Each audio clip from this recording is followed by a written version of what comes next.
یہ کیوں ایسا کرتے ہیں؟ میں نے کہا یہ کہتے ہیں کہ مدینہ بہت اچھی جگہ ہے.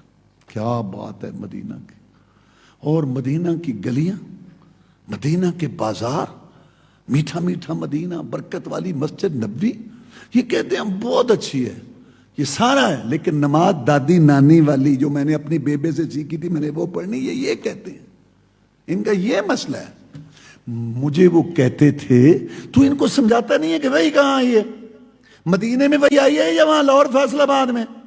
تو ان کو نہیں سمجھاتا بھی جبریل علیہ السلام کہاں آئے ہیں؟ نہیں سمجھاتا تو اپنے لوگوں کو؟ میں نے کہا وہ تو میں ان کو کہتا ہوں کہ تم پاکستان میں کہتے تھے یا الہی دکھا دے مدینہ کیسی بستی ہے جہاں دن رات تیری رحمت برستی ہے. میں کہا کہ سمندر جانا جی، یہاں سیکھو نماز، 5 ٹائم پڑھنی ہے نماز تو سیکھو.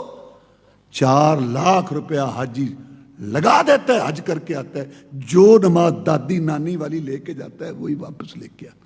محمد رسول اللہ کا مطلب یہ ہے کہ جیسے عبادت انہوں نے بتائی ایسے کرنی. عبادت اللہ کی، طریقہ عبادت محمد رسول اللہ صلی اللہ علیہ وسلم، یہ ہے اسلام کا خلاصہ. جبریل علیہ السلام آئے، 10 دفعہ نماز پڑھائی، رسول اللہ صلی اللہ علیہ وسلم نے پیچھے پڑھی نماز، پھر امت کو سکھائی، پھر فرمایا سلو کما رأیتمونی اصلی، نماز ایسے پڑھو جیسے مجھے پڑھتے ہوئے دیکھتے ہو. چیک کرتے تھے آپ نماز کو، پڑھ رہا تھا صحیح کرتے. نماز ہی تو ہے جو ہم نے 5 ٹائم پڑھنی ہے.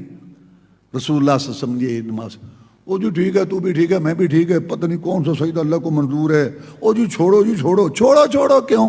نبی گھر سے بے گھر ہوا، نکیلے پتھروں پر چلا، رسول اللہ صلی اللہ علیہ وسلم نے مارے کھائی، گلاب کے پھول جیسا چہرہ زخمی کرایا، ریشم جیسی زلفیں خون میں تر کر 70 صحابہ محمد کی کمائی میدان میں لٹ گئی. جھگڑا یہ تھا ایسے کرو جیسے میں کہتا ہوں، رسول میں مرضی تم اپنی کرو.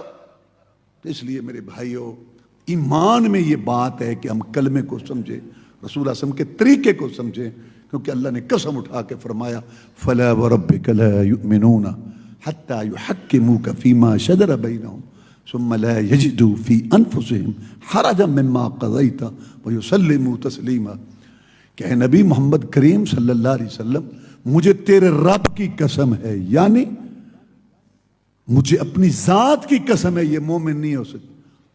یہ ہر سال بیت اللہ کا حج کرے، 10,000 مرتبہ کلمہ شریف پڑھیں، یہ نماز فرض کیا تہجد بھی نہ چھوڑیں، اشراق بھی پڑھیں، صدقہ خیرات کر کر کے ان کے ہاتھ گھس جائیں، بہت یہ نیکیوں کا، یہ مومن نہیں ہو سکتے. اللہ کہتا ہے مجھے اپنی ذات کی قسم ہے، جب تک نماز نیاز روزے حج درود وظیفے میں، شادی غمی معیشت معاشرت شکل و صورت لباس، کھانے پینے مال کمانے خرچ کرنے اٹھنے بیٹھنے میں، صبح شام رات دن گزارنے میں، جب تک آخری جسٹس فیصلہ کرنے والا آپ کو تسلیم نہ کر لے، جب تک ان کی تسلی تیری حدیث تیرے فرمان تیری سنت پر نہیں ہوتی، سارے بے ایمان ہیں، ان میں ایک بھی مومن نہیں ہے. اللہ کہتا ہے